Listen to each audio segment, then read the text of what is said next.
Eh bien bonjour à tous et à toutes, c'est LND et on se retrouve aujourd'hui dans une nouvelle vidéo dans laquelle on va parler de F1. Du coup on va faire un petit débrief du Grand Prix d'Autriche, voilà, premier Grand Prix de la saison, qui a été plutôt mouvementé, voilà, on va pas se le cacher.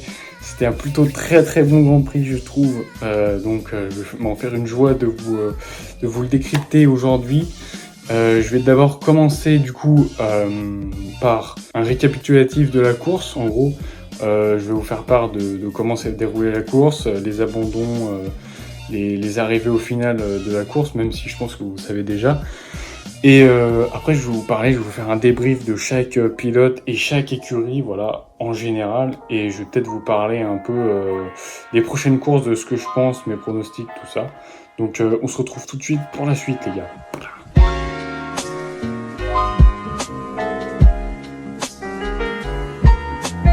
Donc, pour commencer, comme je l'ai dit, je vais parler un peu du déroulement de la course, qu'est-ce qui s'est passé et tout. Donc, en résumé, la course, c'était quoi? C'était 71 tours, du coup, je crois. Il y a eu 3 safety cars, donc c'est vraiment pas mal quand même. Je sais pas si on a déjà vu ça dans la décennie. Mais en tout cas, voilà, c'est plutôt rare d'avoir 3 safety cars dans la même course. On a eu 9 abandons, donc là, même en Allemagne l'année dernière, ça n'a pas été autant. Je crois qu'il y en a eu 7. Et donc là, c'était vraiment énorme. D'ailleurs, on va parler de la fiabilité un peu après, mais du coup, la fiabilité à cause de de la pandémie qui a stoppé un peu toutes les usines, tout ça, et qui a pas fait rouler les voitures. La fiabilité, t'as vu, c'est pas la même chose. Donc bon, je pense que ça va s'arranger pour le deuxième, troisième et la suite. Mais pour la première course, fallait en profiter parce que je pense que ça va plus être la même après. Mais là, la course était vraiment très mouvementée grâce à ça. Et c'était vraiment une super course. Donc après ça, à l'arrivée, il nous restait donc 11 voitures. Les 2 A sont abandonnées, les 2 Red Bull, une Racing Point, celle de Stroll, une Renault, celle de Ricciardo. On a Dani Kvyat aussi en fin de course. Dans la AlphaTauri, et Raikkonen aussi dans la Alfa Romeo, qui a perdu sa roue, vraiment, elle s'est barrée, elle ne voulait plus faire la course. C'est dommage parce qu'il était pas loin de la fin. Et on a aussi, je crois qu'on a fait le tour, hein. Si j'en ai manqué, je mettrai, là, dans la vidéo, je mettrai. Après, à l'arrivée, donc, le vainqueur, Valtteri Bottas. Là, il a fait une très belle course, je trouve. Il a bien géré au niveau de la voiture, on va dire. Il a su gérer les problèmes qu'il avait. Je crois qu'il a eu des problèmes de boîte. Les deux Mercedes avaient des problèmes de boîte et de capteurs. Voilà, maintenant ils ont les vibreurs, ils les ont enlevés. Enfin, je sais pas ce qu'ils ont fait avec les vibreurs, mais ils ont enlevé des vibreurs. Maintenant, ils ont des capteurs et les Mercedes avaient des problèmes avec les capteurs. Ils les abîmaient, donc c'était un peu chaud. Et donc, il a su gérer la pression de Hamilton. Il s'est jamais fait dépasser. Après Hamilton s'est pris 5 secondes de pénalité, donc il était à l'abri en fin de course, mais il a résisté à Hamilton pendant toute la course. Donc moi, je trouve que c'était une bonne prestation de sa part. On va reparler après plus en détail. Après Charles Leclerc, du coup, deuxième. Du coup, bonne prestation aussi. Lando Norris, incroyable, voilà, troisième, c'est incroyable avec le meilleur tour en plus. Quatrième, on a Hamilton du coup, qui est arrivé deuxième en soi, mais qui s'est pris 5 secondes, et qui s'est fait repasser par Norris au temps. Norris est passé sur 4 secondes 8, je crois, de Hamilton, donc Hamilton est passé quatrième. Sinon, il aurait été troisième, il aurait été sur le podium quand même. Mais du coup, il s'est fait passer par Norris dans le dernier tour. Après, on a Carlos Sainz, donc bonne performance aussi. Sergio Pérez, dommage à lui parce qu'il était sur le podium et il a perdu son podium un peu en découragement, on va dire. Il s'est vite découragé après sa pénalité. Après, on a Gasly, très bonne performance aussi de Gasly, et Ocon aussi, les 2 Français, 7 et 8. Ils sont pas coéquipiers, mais bon, les 2 Français, tu vois. Le troisième était pas là, mais bon, c'est pas grave. On lui pardonne, c'était un peu sa voiture. Bon, après, il a fait des erreurs, Grosjean, mais c'est sa voiture surtout qui a lâché au niveau des freins, comme Magnussen. On en reparlera après, j'en étais à, du coup, Antonio Giovinazzi, 9ème. Bonne performance aussi, pas dégueu. 10ème, La sauce, Vettel, la sauce. Bon bah voilà, Vettel, encore un accident, encore un spin. Décidément, ça n'en finira jamais. Voilà, j'ai bégayé en plus. Et 11e, on retrouve Nicolas Latifi. Donc, franchement, Nicolas Latifi, je félicite quand même. Il était assez loin et il était loin des performances de tous les autres et même de Russell. Mais il a terminé la course, c'est principal. Il a su gérer sa voiture. Russell, son coéquipier, il a cassé la voiture et lui, non. Donc, après, je pense que c'est surtout dû à son manque de performance. Donc, il a moins poussé la voiture. Et je pense que du coup, vu qu'il a moins poussé la voiture, bah logiquement, la voiture a moins souffert, donc elle n'a pas abandonné. Bon, après, c'est juste qu'il a eu plus de chance, mais bon, voilà. Il a déjà terminé la course, c'est déjà un bon point pour une première course. Ça aurait été un peu dommage d'abandonner, surtout qu'il y a quand même 9 autres pilotes qui ont abandonné. Et donc juste pour ça, je félicite voilà Latifi. Bien joué pour cette course, même si voilà, j'étais un peu deg, parce que quand j'ai vu tous les abandons, je me suis dit, allez, il manque encore. À chaque fois qu'il y avait un abandon à partir de 5, je me suis dit, allez, encore quelques abandons et il y a une Williams dans les points. À chaque fois, je me disais ça. Après, on était avant Daniel 4, je me disais, putain, il y en a 2-3 qui s'accrochent. On pourrait avoir une Williams dans le top 10. Et là, il y a les 2 derniers abandons et j'ai croisé les doigts pour qu'il y ait genre un Giovinazzi ou un mec, moins important entre guillemets pour moi personnellement. Giovinazzi, je le supporte pas de ouf, c'est pas mon pilote de prédilection, mais du coup ouais, j'espérais un petit abandon de quelqu'un que j'aime moins ou que je supporte pas vraiment, pour que voilà il y ait une Williams dans les points, mais malheureusement voilà, il n'y a pas de Williams dans les points, c'est dommage, mais pas loin, voilà, porte des points, c'est encourageant, même si bon il est dernier en soi. Russell était plutôt performant.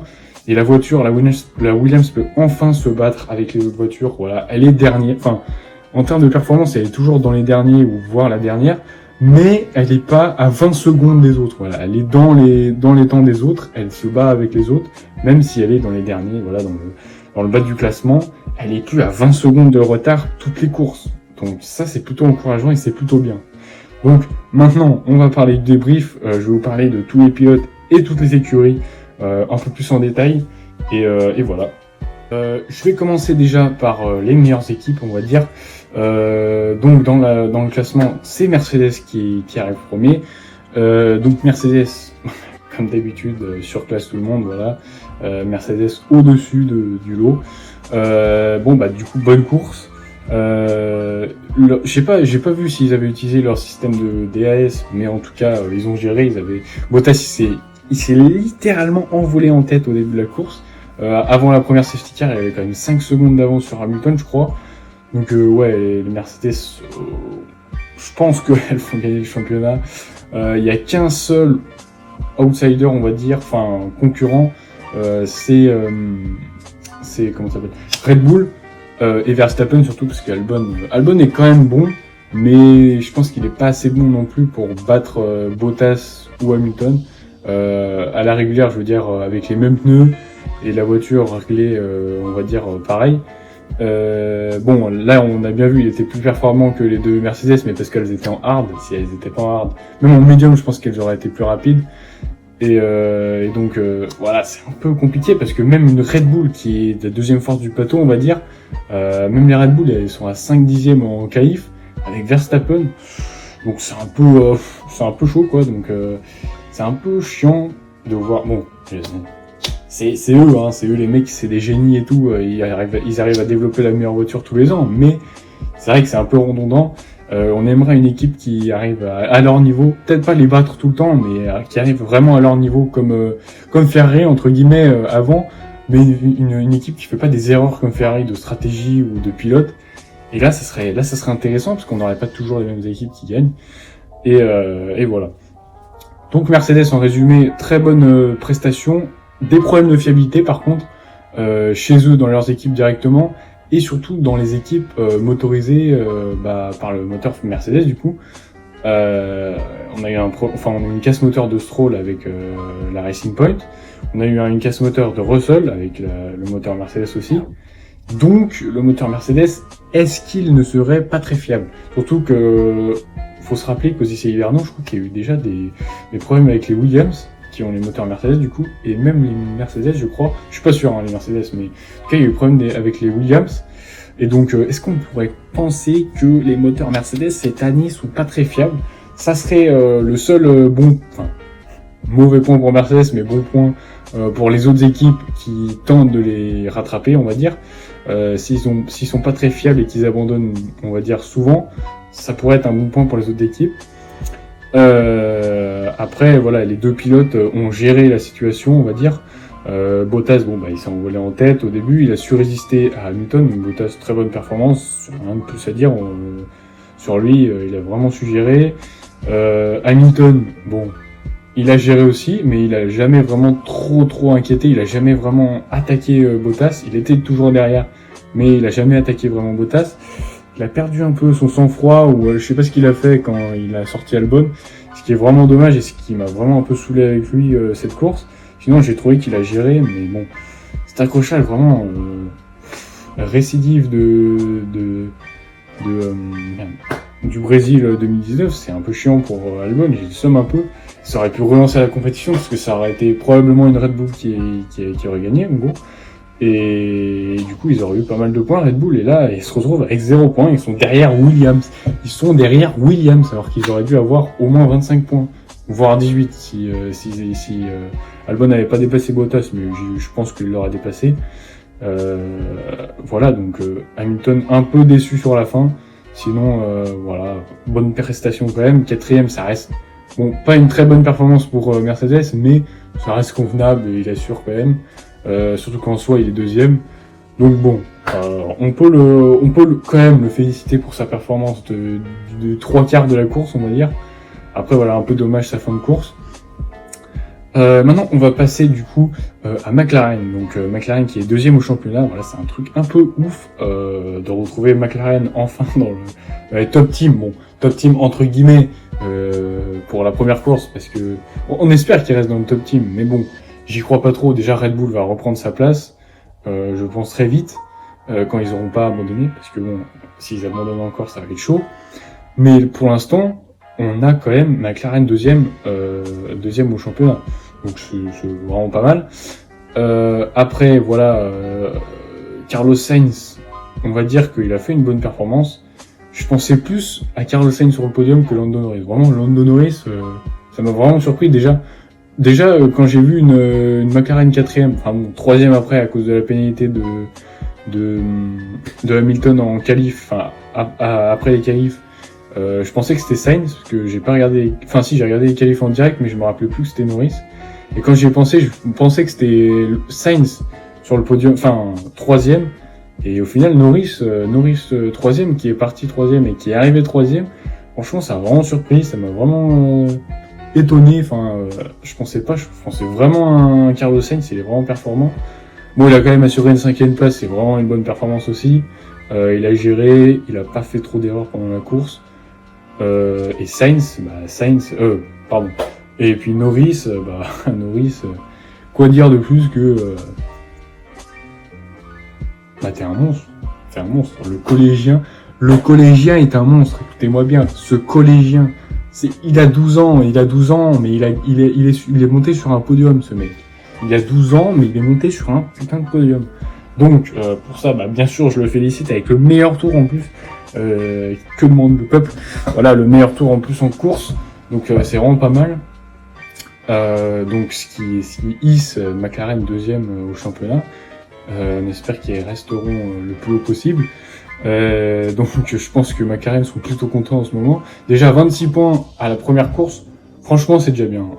S'ils arrivent à mettre une moyenne de 10-15 points par course, franchement, ils se mettront bien. Après, voilà, faut pas non plus trop se faire d'illusions, parce que les Red Bull, en temps normal, vont occuper 2 places de plus. Les Racing Point vont être un peu compliqués à gérer aussi, parce qu'elles sont à peu près au niveau des McLaren, voire même au-dessus, on va dire. Les Ferrari sont toujours un peu là quand même. Donc voilà, il faut se méfier. Maintenant, on va passer au Ferrari. Du coup, Ferrari, très décevant. À moitié très décevant. Niveau performance, très décevant. La voiture, je pensais pas qu'elle était vraiment aussi mauvaise. J'ai vraiment été surpris de voir Vettel qualifié 11e. C'était vraiment un choc un peu. Donc c'est chiant un peu pour eux. Et puis même pour le spectacle, parce que c'était un peu la seule écurie qui pouvait venir chercher Mercedes. Et maintenant, il n'y a plus personne à part Red Bull, mais ils sont un peu loin quand même. Donc ça fout un peu le seum. Et puis de les voir aussi bas, c'est un peu chiant. En plus de ça, bon, on a un pilote qui assure vraiment bien. Leclerc, il a vraiment bien géré. Niveau stratégie, c'était à peu près normal. Il n'y a pas eu de problème stratégique. Par contre, Vettel, voilà. On revient sur Vettel. Décevant encore une fois. Il a fait un spin au freinage. Alors moi, quand j'ai revu le spin, je pense qu'il n'y a pas eu de contact avec. Je crois que c'était Sainz. Je pense qu'il n'y a pas eu de contact. C'est vraiment quand il est arrivé là. On croit voir une touchette avec la roue, mais en fait c'est juste le blocage de la roue avant droite qui le fait déraper. Enfin moi, selon ce que j'ai vu, c'était ça, et du coup il dérape et c'est lui qui part en spin tout seul. Enfin pour moi, ce que j'ai vu qu'une seule fois l'accident en rediff un peu, mais pour moi je vois ça. Enfin j'ai vu ça en tout cas. Et donc pour moi, il y a même pas eu de contact et il est vraiment parti à la faute tout seul. Alors moi après la trajectoire de la McLaren elle était un peu abusée, mais bon à 3 c'était un peu compliqué quand même. Et puis même après, bon il peut faire une erreur, mais s'il se rattrape encore ça va. Mais il s'est même pas vraiment rattrapé. Il y a eu 2 safety cars encore après, ou je sais plus si c'était avant la première safety car, mais en tout cas il y a eu plusieurs safety cars encore après cet accident. Il aurait largement pu remonter. Leclerc il est monté 2e. Alors qu'il partait 7e. Et même en repartant, je crois qu'il est reparti 15 ou 14e. Bon, avec tous les abandons, il a gagné des places et tout, mais en soi, il a pas dépassé grand monde, à part Latifi et personne d'autre du coup. Après, il y en a qui ont abandonné après, donc il avait quand même fait des dépassements, mais il a pas doublé grand monde. Il a même pas dépassé une Alpha alors qu'elles étaient vraiment en difficulté. Donc voilà, plutôt décevant pour Vettel. Il a pas très bien géré non plus la course, même s'il a fait une erreur, il s'est pas vraiment rattrapé. Ce qui fait perdre beaucoup de points à Ferrari, parce que s'il avait assuré au minimum une 7e, 6e place, bon, ils auraient été au même endroit, parce que ils auraient pas gagné énormément de points en plus, mais ils auraient été plus près des McLaren. Là, ils sont un peu loin quand même. Il y a que Leclerc qui met des gros points, donc c'est un peu dommage pour le championnat. Ils partent bien grâce à Leclerc, mais s'il n'y avait pas eu Leclerc aussi bien placé, ça aurait été compliqué. Voilà, maintenant en 4e, on va parler de Racing Point. Donc Racing Point, déception et en même temps bonne performance quand même. La voiture était vraiment pas mal. Stroll était en phase de faire une très bonne course. Franchement, j'ai été étonné de son rythme. Il a vraiment fait une bonne course. C'est vraiment dommage qu'il a abandonné, parce qu'il y a vraiment moyen de faire une très bonne performance. Je pense qu'il aurait peut-être été dans le top 5 avec tous les abandons, même les gros pilotes qui abandonnaient, je pense qu'il aurait largement été dans le top 5. Donc ça aurait fait vraiment des très gros points pour Racing Point, il serait peut-être passé devant Ferrari, je pense. À voir le calcul si je le fais, mais bon, je l'ai pas fait. Donc dommage pour Stroll, mais encourageant. On voit qu'il a pris du rythme en course et même en qualif. Après Perez par contre c'était un peu la déception. Pendant toute la course, il a bien géré, on dirait. Enfin, ouais, il a plutôt bien géré. Et en fin de course, voilà, il s'est effondré. Il a pris les 5 secondes de pénalité. Et son rythme, il s'est effondré, il s'est fait doubler par 2 personnes, enfin, même plus 3 personnes. Il était 3e et il est passé 6e, voilà. Donc il arrive 6e, ça fait quand même des gros points. Ça met Racing Point 4e au classement. C'est ce qu'il vise au classement constructeur, donc c'est plutôt pas mal. Pour l'instant, l'objectif est rempli. Après, je pense que si Stroll termine les prochaines courses, ça pourrait faire beaucoup de points avec les deux. Après, voilà, je pense qu'ils sont dans la capacité de faire un podium largement. Racing Point, je pense que voilà, ils peuvent battre sur certaines courses, ils peuvent battre les Red Bull, et donc ça peut leur faire une place sur le podium. Donc c'est encourageant, je trouve que c'est une bonne écurie cette saison, et à voir les performances qu'ils vont faire par la suite. Donc maintenant on passe à AlphaTauri. Autre très grosse surprise, je pensais pas les voir aussi haut. D'ailleurs, très bonne performance de Gasly, je trouve qu'il a tenu toute la course. Il s'est fait un peu discret comme Ocon. Les deux se sont fait un peu discrets, les deux Français. Et on n'en a pas trop parlé. J'ai vu quasiment, je pense, aucune caméra sur Gasly. Mais vraiment, il a géré sa course. Il a fait ce qu'il avait à faire, il a ramené 6 points. Voilà, la 7e place, il a géré. Et j'ai pas grand chose à dire de plus, vraiment, il a bien géré, il arrive dans les points. C'est ce que demande son équipe, je pense, mettre quelques points par course. Et bon, son coéquipier, Kiad, bon, il était pas mauvais non plus, mais bon, j'ai pas trouvé sa performance exceptionnelle. Bon, après en plus il abandonne, mais il était même pas dans les points, donc ça a pas trop de répercussions. À part qu'il ramène pas beaucoup de, enfin, si, il a abandonné en fin de course, donc ça va, mais il ramène pas autant de données niveau pneumatique et gestion de course que Gasly. Et puis ouais, voilà, pour l'instant c'est un bon début de saison pour AlphaTauri. La voiture est pas dégueu niveau performance. Moi je trouve qu'elle est à peu près au niveau de la Renault. Après bon, vous savez quoi, on va passer sur Renault. On va parler un peu des deux en parallèle. Je trouve que les deux équipes sont un peu au même niveau, pardon, 2 fois niveau, oui, bah voilà. Au niveau de la R&D, bon, la R&D c'est la performance en gros. Donc c'est plutôt pas mal pour AlphaTauri, et pour Renault c'est un peu chaud. Même si je pense que Renault sont un peu devant, parce que Ricciardo était clairement dans le top 5 s'il était arrivé à la fin de la course, même s'il a abandonné très tôt du coup. Je pense qu'il serait arrivé au moins dans le top 5. Donc c'est un peu dommage, voilà, c'est un peu la déception de Ricciardo. Bon, c'est vraiment pas de sa faute, hein, il a vraiment géré le début de course et il a vraiment abandonné très tôt, comme Verstappen d'ailleurs. Après, ouais, Ocon il a quand même bien géré, parce que c'était sa première course depuis 1 an et demi. Et bon, c'est normal qu'il termine derrière Gasly, on a envie de dire. S'ils ont une voiture à peu près similaire, t'as un pilote d'un côté qui a conduit la saison dernière et un pilote qui a pas conduit depuis 1 an et demi. Même si on va dire que niveau performance des pilotes, ils sont bon, on peut pas trop les comparer, mais moi je dirais qu'ils sont à peu près au même niveau. Voire Gasly peut-être, bah je sais pas, peut-être un peu plus fort. Je sais pas. Pour moi, voilà. Je trouve que ça va. Franchement, 8ème arrivé juste derrière Gasly, ça gère. Et je pense que bon, la Renault est quand même un peu au-dessus de l'AlphaTauri niveau performance. Surtout que ce circuit est compliqué pour les Renault. Donc franchement, Renault ont géré aussi. Ocon surtout a géré. Il a pas abandonné, donc c'est ce qui est bien. Il ramène des données, pour Renault. Et il ramène des points surtout. Et ça c'est important. Voilà, maintenant on va parler de Alfa Romeo. Donc Alfa Romeo, niveau performance décevant. Voilà. Bon, après Antonio Giovinazzi met les points de la 9e place, donc met 2 points, donc c'est vraiment pas mal. Après voilà, le niveau performance décevant. S'il n'y avait pas eu tous ces abandons, ils auraient été dans les 15 derniers, je pense, avec Raikkonen. C'était bien parti, même si en course ils ont quand même des meilleures performances qu'en qualif. Après voilà, Giovinazzi, je trouve qu'il a vraiment bien géré aussi. Giovinazzi, j'étais plutôt surpris et plutôt content.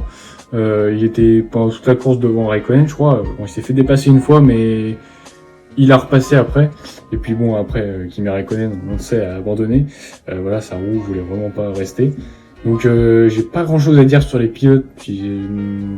Ouais, j'ai pas grand chose à dire sur eux, à part qu'ils ont plutôt bien géré avec la voiture qu'ils ont.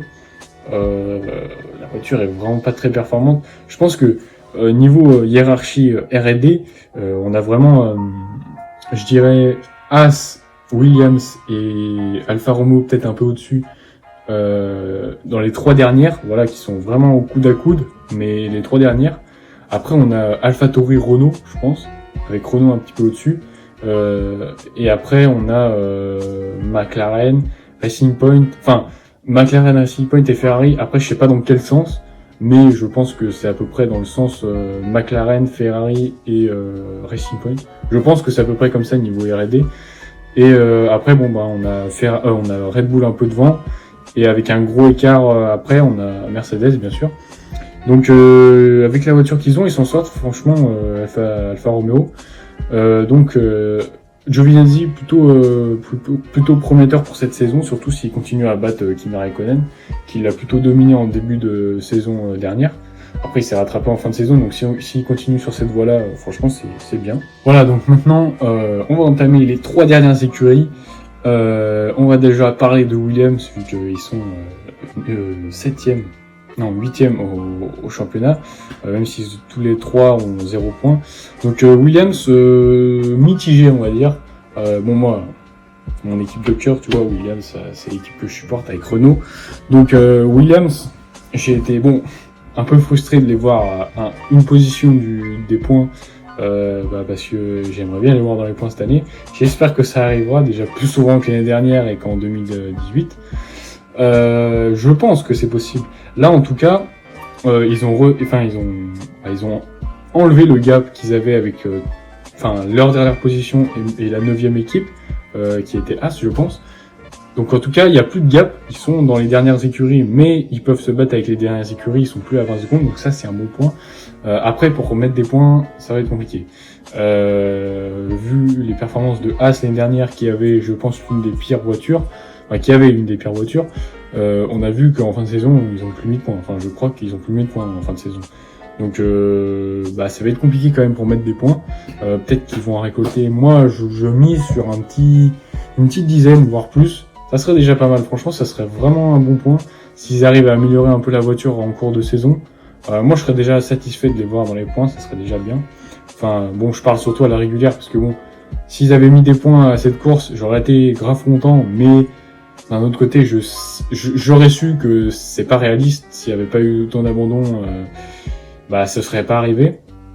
Donc légitimement, c'est pas ouf. Mais c'est encourageant, ils ont quand même une voiture qui peut se battre avec les autres, même s'il y a un gros gap avec déjà la AlphaTauri et la Renault. Il y a déjà un gros gap avec celle-là, elle peut pas se battre avec celle-là clairement, ou alors très difficilement. Moi je dirais qu'il y a que Russell. D'ailleurs on va parler des pilotes, voilà maintenant. Donc Russell, je trouve qu'il a vraiment bien géré sa course au début. Après bien sûr il a abandonné, c'était plutôt chiant. S'il avait pas abandonné, je pense qu'il aurait été dans les points. Après, à voir, parce qu'il se serait probablement fait dépasser par Vettel et il aurait peut-être été 11e, donc on peut rien prédire. De toute façon, c'est pas arrivé, il a abandonné, donc on peut pas savoir, mais je pense qu'il aurait peut-être probablement pu mettre des points, donc c'est plutôt dommage, mais je trouve qu'il est plutôt encourageant. Russell a enfin une voiture qui peut se battre avec d'autres voitures, donc je pense qu'il doit être satisfait, enfin pas entièrement satisfait, parce que sa voiture est pas ouf non plus, faut pas abuser. À la Williams 2020, elle est pas exceptionnelle non plus, c'est encore une merde, mais déjà moins une merde que l'année dernière, et qu'en 2018 je pense aussi, et donc ça c'est plutôt satisfaisant. Du côté de Nicolas Latifi, en qualification, il était plutôt loin du rythme de Russell, ce qui se comprend largement, parce que il arrive de la F2, déjà même lui ça fait longtemps qu'il a pas fait, ça faisait longtemps qu'il avait pas couru, et puis en plus c'est pas un pilote de F1, c'est la première année qu'il fait, de base en plus en F2 c'est pas un pilote exceptionnel, si c'est un des meilleurs pilotes de F2, mais il a jamais gagné de championnat, il était vice-champion, il a resté 5 ans je crois dans la discipline de F2, donc de base déjà c'est pas un pilote le plus ouf de F2, donc c'est déjà compliqué, et je trouve qu'il s'en est bien débrouillé pour un pilote de cette trempe là, on va dire. Donc félicitations, voilà, à Latifi, j'applaudis la performance de Latifi qui a réussi quand même à finir la course. Même si, comme j'ai dit, je pense qu'il a pas abandonné parce il était un peu en sous-performance, on va dire, vu qu'il a moins poussé la voiture, je pense qu'elle a moins souffert, ce qui l'a poussé à ne pas abandonner. Après, c'est dommage de louper les points d'une place. C'est un peu frustrant, je pense, pour lui, mais je pense qu'il est déjà content d'avoir terminé la course et d'avoir terminé sa première course à la 11e position avec une voiture aussi, j'ai pas envie de dire aussi mauvaise parce qu'elle est bien meilleure que les autres années, mais elle est vraiment pas ouf non plus, donc on peut dire mauvaise quand même. Voilà, maintenant on passe à Red Bull. Red Bull qui se retrouve étonnamment en 9e du coup du championnat pilote, vu que les deux pilotes ont abandonné, tout comme As d'ailleurs. Donc Red Bull, j'en ai vivement parlé tout à l'heure. Albon, du coup assez bonne prestation on va dire. Il finit quand même classé 12e je crois, non 13e, donc il finit quand même classé, mais il a abandonné. Il a fait une bonne prestation jusqu'à cet accident, bien sûr. C'est plutôt dommage, de toute façon il a cassé le moteur après, je crois, c'est ça. Mais franchement sa prestation était vraiment pas mal en début de course.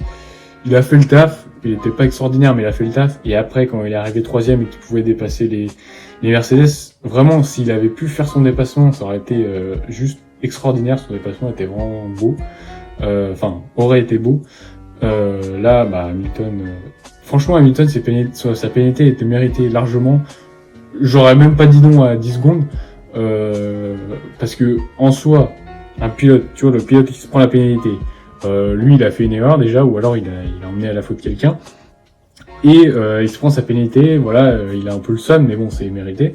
Mais le pilote qui se fait bousculer ou qui casse sa voiture à cause de l'autre, il fait quoi? Il a quoi comme dédommagement? Il a rien. Il a un peu de satisfaction parce que le mec qui l'a bousculé a une pénalité. Mais en soi, lui, il a rien pour le consoler. Le mec, il se fait défoncer, il perd sa course. Et en soi, on lui rajoute pas du temps, on lui fait pas gagner des positions. Le mec qui se prend une pénalité, il perd des positions, mais lui, il perd rien, enfin, il gagne rien. Donc en soi, c'est lui qui a vraiment le seum. C'est Albon qui a vraiment le seum. Et il faut arrêter de dire, oui, c'est vrai qu'Hamilton, il doit avoir le seum. C'était pas vraiment mérité sa pénalité. Franchement, moi, je trouve que c'est largement mérité. Albon avait fait une bonne course. Donc voilà, c'est plutôt décevant. En parlant de déception, Verstappen. De toute façon, Verstappen, je pense que même avec sa stratégie décalée, je suis pas sûr qu'il aurait pu aller chercher les Mercedes, parce que de toute façon, elles ont fait un arrêt. Je pense pas qu'il aurait réussi. Peut-être une des Mercedes, mais je pense qu'elle se serait battue avec lui et Bottas se serait envolé, je pense. Après c'est mon pronostic, mais bon, voilà. De toute façon, on n'en sait rien. Il a abandonné au 10e tour, je crois. C'est un peu décevant aussi. Niveau de la fiabilité, pas niveau du pilote. Le pilote, il a assuré quand même. Et maintenant, on va parler de la plus grosse déception selon moi. As. As, c'est compliqué quand même. C'est vraiment compliqué cette équipe. L'année dernière, déjà très mauvais résultat. En début d'année, c'était plutôt encourageant. En fait, c'est toujours un peu ça avec As. Début d'année, ça commence bien. Il y a des points qui rentrent et tout. Il y a des bonnes performances de 3 premières courses. Et après, vraiment, ça s'effondre. Mais j'ai l'impression que c'est la même chose à chaque fois. Et là, quand tu te dis qu'il se passe ça toutes les saisons, et là, quand tu vois qu'ils sont déjà nuls à la première course, c'est inquiétant. Parce que soit ils sont nuls à la première course et après ça ira mieux, soit ils seront nuls toute la saison. Et il y aura même pas 2-3 courses où ils seront bons. Donc c'est plutôt inquiétant d'avoir les problèmes surtout de frein comme ça dès les premières courses sur les deux voitures. Vraiment les deux voitures, c'est plutôt inquiétant. Déjà Grosjean qui a eu des problèmes déjà en essai. Moi ça m'inquiète pour leur saison parce que il faut savoir que s'ils refont une mauvaise saison en plus de la pandémie, clairement clé sous la porte, c'est inévitable. Mais s'ils arrivent à améliorer la voiture, surtout la fiabilité, je pense, et je sais pas je pense que c'est surtout aussi le moteur Ferrari qui est vraiment nul à chier cette année. C'était vraiment le point fort l'année dernière et les autres années, et maintenant c'est vraiment le point négatif. Et donc je pense que ce moteur Ferrari nul cette année aide vraiment pas. S'il était bon comme l'année dernière, encore ça irait. Mais bon, là ça va vraiment pas. Va falloir améliorer la voiture. Niveau des pilotes, Magnussen, Magnussen il avait fait le taf, hein, il avait fait des dépassements en début de course. Bon, je sais pas s'il aurait mis des points s'il avait pas abandonné, mais bon, il était quand même dans le rythme. Il avait pas un si mauvais rythme. Mais voilà, la fiabilité qui lui a fait défaut. Par contre, Grosjean, vraiment je l'aime bien. Grosjean, je le supporte, mais Grosjean, en mettant ses problèmes de fiabilité de côté, il a quand même fait des erreurs, quoi.